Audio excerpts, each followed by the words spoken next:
I'm Clementine, the drummer from Zepparella, and you are watching Musicians on the Record. David, time to hit it. Part of these interviews to Clementine are, learning about the musician's story, as well as inspiring other musicians who might like to get where you are. So I like to talk about the craft and the technical stuff around, learning your instrument and music. But there's also the whole other side of being a professional musician, the business side. Can we talk a little bit about what are some of the changes that you've seen since you even began in music with the business? Yeah, well, I've been a part of the business. I mean, Zepparella is my band, so now I'm the whole business. And before that, with Bonham, I was instrumental in a lot of the business aspect of, the band from an original band point of view, the copyright and all of that kind of stuff. Female bands, especially young female bands, when I was in Bonham especially, got offered a lot of things. And I would say 98% of the record deals or, all that deal stuff ended up to be just a bunch of malarkey.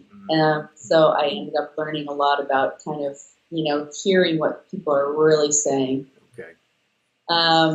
But as far as the music industry goes, my idea right now, or my belief, is that there's never been a better time to be in the music industry. I think because people, even though you have to take on so much more of your career, you get to really take on your career, and you get to make music in your living room. Right.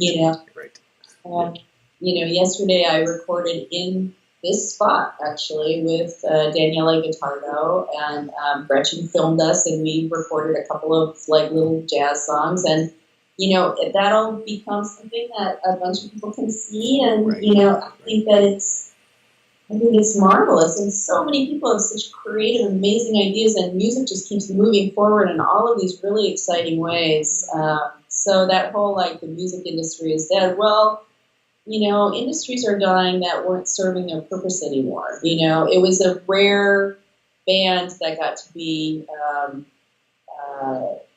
one of those 70s musicians where they were like, okay, well, let's work with you for 2 years to really get that first record solid. Right. Yeah. I mean, that was like winning the lottery. Sure. So. Right. No question. Yeah, and certainly you got to adapt within the business of music, and you do have a lot more control around it. Can you talk about the networking aspect and social media? What would you recommend for up-and-coming musicians? The only thing that I know, and I don't know very much, but the only thing I know is that you can never try to please people. You just have to do what pleases you. You just have to do what you really love. Because when you put out that first thing and it goes up on the internet, it's just going to be, it's open to every human to say whatever they want. And if you really feel strong about it, it's it's kind of like anybody who says anything bad to me about my drumming, it's kind of like, you know what, nothing you can say could be worse than those dark moments when I'm sitting in the studio and I believe that I'm worthless as a drummer, because I can't do a simple thing. I have said the worst things possible that you could ever say about me up here. And so when I put something out, I feel strongly that it's the best I can do. It's what I'm hearing. It's what I love. Yeah. And then everything else, it can just flow through. Sure. So, authenticity, I guess. Yeah, that's great.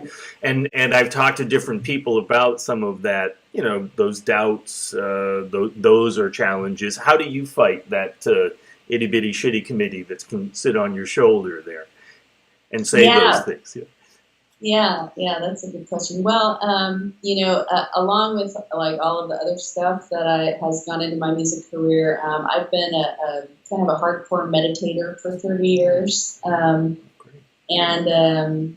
and recently have been teaching people how to meditate and working with musicians who feel stuck maybe in improvising or in being able to play as freely as they want, or just to get over that mind that is really not serving you. And for me, the only way to do it is to realize that your thoughts are not who you really are. And if you can step back from them and observe them in this kind of neutral place and just let them blow through and pay no attention and sit down and do the work, then, you get to be on stage and feel like you're flying. Right. Yeah, that's fantastic. That's great advice right there. Any specific type of meditation that you do, Clementine? I started with Vipassana. Okay. And Vipassana meditation is where you start off, it's basically observing sensation and keeping your mind focused on particular parts of the body. You start off on your upper lip. I go to these 10-day retreats, silent retreats, where you meditate 12 hours a day. Wow. You start off, just observing all sensation and not trying to change it, just observe it. And then after 3 days, you start moving from the top of your head down to your toes and back up. Just observing, watching the mind, but not reacting. Your mind will tell you, scratch that itch. And if you just sit there and don't scratch it, you can observe the itch and how it gets stronger and stronger and stronger, and then it fades away. Everything fades away. So it makes you centered in your mind. Amazing. Well, and music and drumming, certainly there's a meditative quality, because you're really, Gretchen, Men and I were talking about this too, of really in the now and in the moment. And you talked about that feeling of flying, especially as a drummer. I've heard, like in a big band, like you're taking off a big jet 747 with that. Can you say more about that feeling that you experience? Yeah. For me, the feeling when I'm really there, when I'm able to separate from my thoughts, like, oh, that person came to the show. Oh, what's she doing? Oh, what's my right foot doing? What's that happening? What's happening over there? Then what happens is that I get to be right in the center of the song. And I can play. I'm not thinking about what I'm playing. I'm playing so that I hear the song I want to hear. And my mind is just kind of a rushing river up there, and right here in this present moment, I'm right in the middle of the song. My friend Platz, one reason that I connected with him so much when I was learning from him, he said to me when he was really into the mind and how the mind works when you're drumming. And he said to me one time, I was trying to do, 4 different things, different thing with each limb, and then I was singing another rhythm. So there were 5 rhythms going. Wow. And he said, where your mind has to be when you do this? When you're looking all over the house for your glove, and you look around for like 3 minutes, and suddenly you look down and your glove is in your hand? That's kind of where you need to be. Like, you're not thinking of one thing. You're right. Your mind is like kind of right in the center of everything. And as soon as you think and you pay attention to, what about the left foot? Then everything just kind of falls apart. But if that thought, what about the left foot, kind of moves across your mind like a cloud, and you don't react to it, and you don't think about the left foot, you just kind of stay there, then it's like one big, it's beautiful. That's great. It's really profound. Yeah, I love it. That's fantastic. Wonderful. Can we talk a little bit about where Zepparella has brought you? Shows, touring, all of that, and how do you take care of yourself on tour? I'm probably not the best person to talk about that, because I've for all ippy-dippy stuff that I'm talking about. I think it's great. I when I get on the road, I like to be very present at all times, and also I like to try to be. I don't get enough sleep. I do all the driving with a rare, except for the rare occasion. So I can drive for, 9 hours, get out, unload the van, set up the drums, play a 2-hour show, pack up the drums, load the van, drive to the hotel, and be the last man standing. So I'm kind of I have a lot of stamina. Mm. But as far as taking care of myself, I try to be, a nice vegetarian or pescatarian as much as possible. Yeah. Okay. Eat healthy food as much as possible. Right. That's an important part, right? Yeah, lots of water, lots of tea. Yeah. And Red Bull on. Sure. What's your sort of pre-show, any kind of pre-show rituals before you get behind the kit?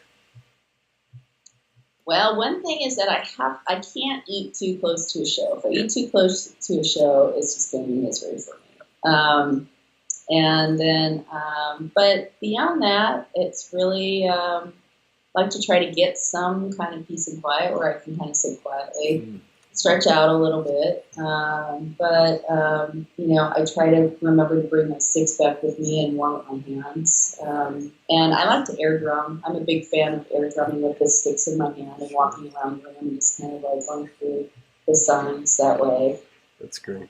And do you also play? I think you also play a Ludwig kit. Do you play the Bonham kit?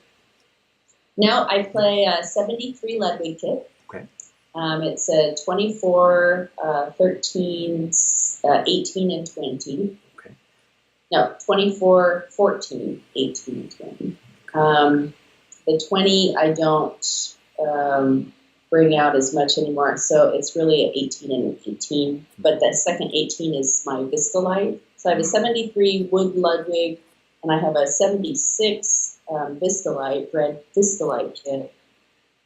But I took those out for about a year with me, but they're so delicate, and when you're traveling the way that we do, it's just, when I bought them, they had the original bottom heads on them. They were immaculate, and now they're all scuffed up, and, I feel guilty. So. And, I'm not a gearhead in any way. If I find something that I like, I just stick with it. And so these drums are just workhorse drums that I just love dearly. And they were I only made those long lugs only a few years in the 70s, and I always loved the look of that. Yeah, definitely. So when I saw those, and somebody had brought them into my studio, and they were going to sell them, and I saw them stacked up there, and I just had this feeling of, oh, my drums! Right. I didn't even know they were Ludwig yet. I just knew that that's what I wanted. Yeah, they were calling to you, though, right? Yeah. So those are my drums. And then Pisces cymbals, those are the 2002 Bonham reissues, so that's great. Beautiful cymbals, great sounding, right? Yeah, nice. Yeah, they reissued the giant beets as well, which I love even more. Yeah. But those are such thin cymbals. That's why they sound like magic. Yes, and I would just wear those. Right. I'm not rich enough. Right. Well, I don't know if I'm rich enough, but I do have some of the giant beets, and I haven't played the 2002s, but they sound like glass crashing or breaking. It's an amazing sound. I love them. So amazing. Yeah. I never knew that about cymbals until I've been playing for like 20 years. That the thinner the cymbal, the more dark and beautiful the sound. It seems counterintuitive. You think, Yes. And my drums are the 3-ply, and I found that 3-ply drums, those are nice, nice loud ones too. Yeah, sure. It's funny that you don't expect good resonance to them. Right? Yeah. When somebody comes to a Zepparella show, Clementine, what's the feeling? What's the takeaway you want them to experience at a Zepparella show? Well, I fell in love with Led Zeppelin in my early teens, and I remember how those songs sounded. I mean, I listened to those songs. They played Led Zeppelin A to Z on a holiday weekend one year, and I sat there and I recorded the whole thing. I just tried to sleep a little bit here and there. Sure. Just so I could, get the recording. So I never knew when any song was on the album. I only listened to these cassette tapes that I had of Led Zeppelin A to Z. And I wore those things out. I loved that music so much, and I remember how it sounded to my 14-year-old self. So when I'm on stage, I close my eyes and I try to get there again and feel what that felt like.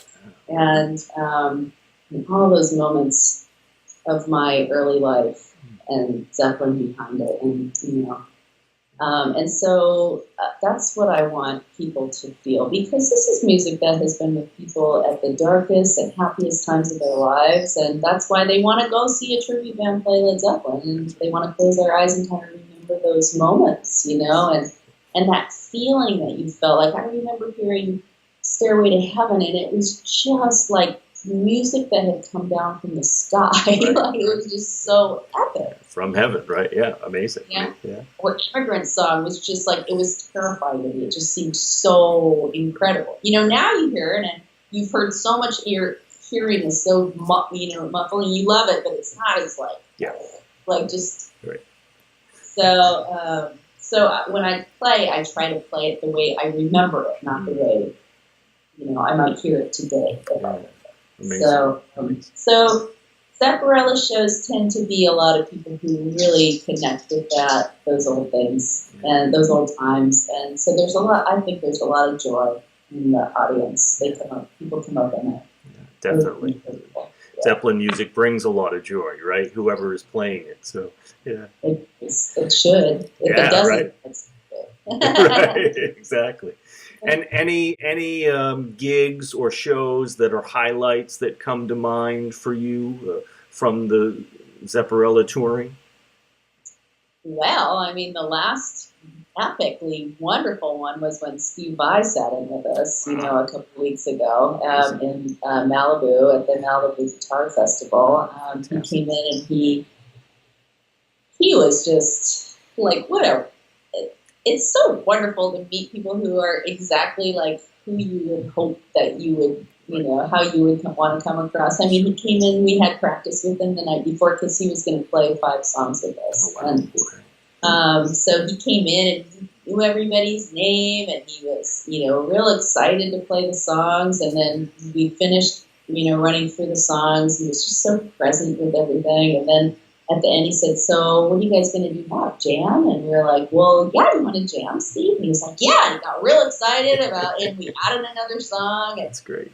And he was just joyful. And then, he launched into playing some of that stuff. And I was just like, felt like crying. It was so beautiful and such an amazing take. So that was good.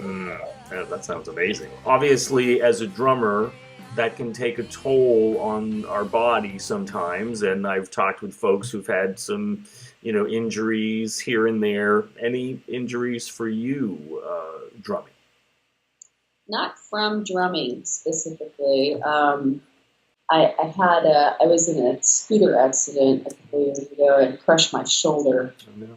And it was, I did that on a Friday, and the following weekend I had a show, and the following weekend I had 2 shows, and the following weekend I had 3 shows, and was going on tour for 5 weeks. And it was a tour for Zepparella that I had been working on for a year. Yeah. Wow.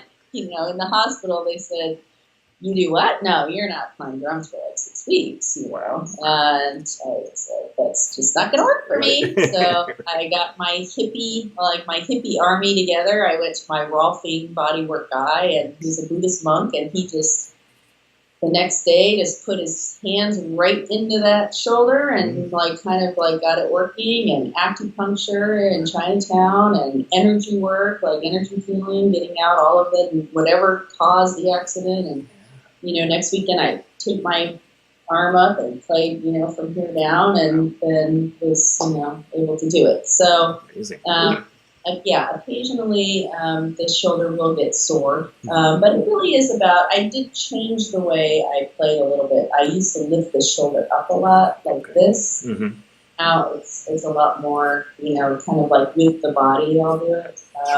Because I tend to play, my arms and legs tend to move a lot like that. I don't know why. It's how I've always played. Right.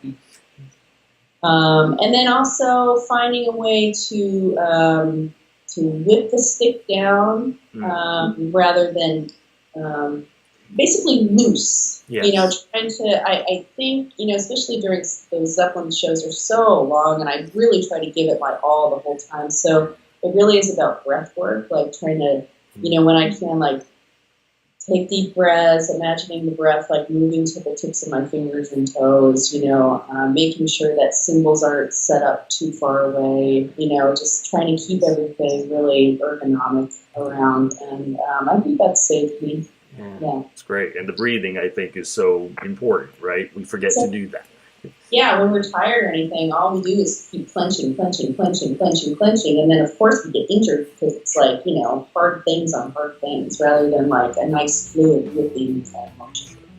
Where would you like your music to go? Where would you like Zepparella to go? What are some of your musical goals? I would love to take Zepparella to a lot more of the places people ask for. A lot of people in Europe and South America in Australia ask for us to get to those places, and I'd like to try and make that. Sure, yeah, that would be fun, wouldn't it? Yeah, it would be really fun. I've toured Europe before with Bonham, and that was, it's just they have a different sense of how to treat musicians there. Right. So that would be really wonderful to be able to do that, and then I really loved having Steve sit in with us, and it would be wonderful to be able to, do that with some other musicians too. I think that would be really fun. Even if it's a drummer who loves to, I'd love to sit back and be able to watch my wonderful bandmates with them. Sure. Or play with two drummers, right? You and somebody else. Yeah, totally. Yeah, maybe one of the guys from Zeppelin can join in, right? Yeah, right. Well, who I would really love to play with is, and I always forget his name, but he played with the Black Crow. I think he was the Black Crow's main drummer who played when Page did that. Steve Gorman. Is that his name? Yeah, yes. Steve Gorman from Black Crow's amazing drummer. Yeah. When I saw him play, I thought of any other drummer I've ever seen in my life, he's the one who gets it. Yeah. He's the one who gets it. Yeah. And the thing with Bonham, which is so interesting, is that I feel like drummers, they pick out certain things from him to focus on. Like some drummers look at Bonham and they focus on his incredible technique. And so it's a very technical thing. And some focus on like the power, the metal kind of aspect of it. And some focus on like the funky, like the kind of Motown influence, which is part of what I love about his playing, is that kind of grooviness to it. And so it's really interesting to see what people pick out, drummers, and you can see how they're influenced by it. And I really felt that Steve Gorman, he really was the one who, to me, he gets the whole thing. He gets the soul of it. Right. Yeah, amazing drummer, and what an amazing gig getting to play with Jimmy Page, right? So, yeah, I know. Yeah, not bad. Yeah.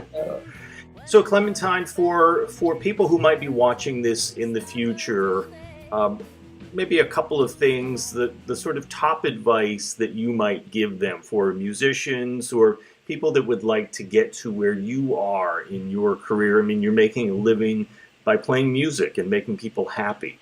What advice would you give folks? Probably just to enjoy each step of it.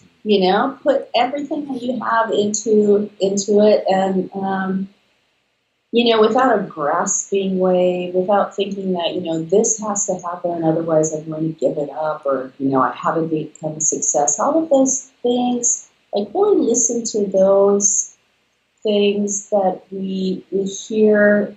Do I really believe it? Do I really believe that if I'm not on MTV, or, that shows how old I am, but if I'm not on MTV that I haven't made it or something, you know what I mean? Like those external goals, no, just make the goal for each project that you do to make it the best that you can make it, to say what you want to say, and that realize that